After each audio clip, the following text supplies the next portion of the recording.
यो लेउ लाएर बिजोग भएको छ हैन। यसमा चाहिँ हामी मजाले मेसिन हानेर सफा बनाएर पेन्टिङ गर्दै जान्छौँ है। धेरै पुरानो भयो भने लेउले यस्तो बिजोग पार्छ नि। कौसी हो यो है।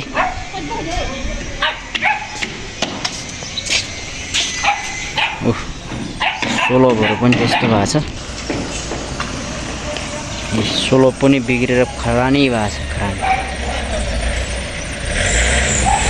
वालहरू सब लेउले खाएर बिजोग छ।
अब यो चाहिँ हाम्रो मेसिन हानेर एकदमै रेडी भइसक्यो हैन।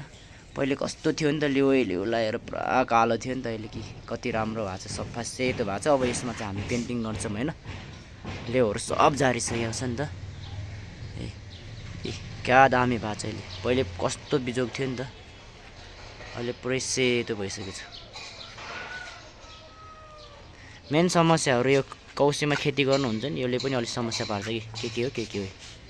पुरै बक्स माटो थुपारेर अलिअलि यो खेती गर्नु खानलाई त हुन्छ, राम्रो हुन्छ त आफूले बनाएको, तै पनि कौसी बिग्रिन्छ नि त यस्तो गर्दाखेरि।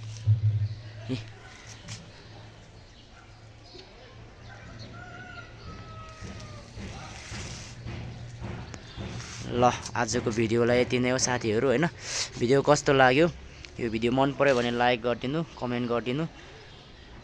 यदि च्यानलमा नयाँ हुनुहुन्छ भनेदेखि यस्तै भिडियोहरू मन पर्छ भने तपाईहरुले च्यानललाई सब्स्क्राइब गरेर राख्नुस्। अनि म यस्तै नयाँ भिडियोहरू लिएर आउने छु यो पेन्टिङ सम्बन्धी। ल है त आजलाई यति नै।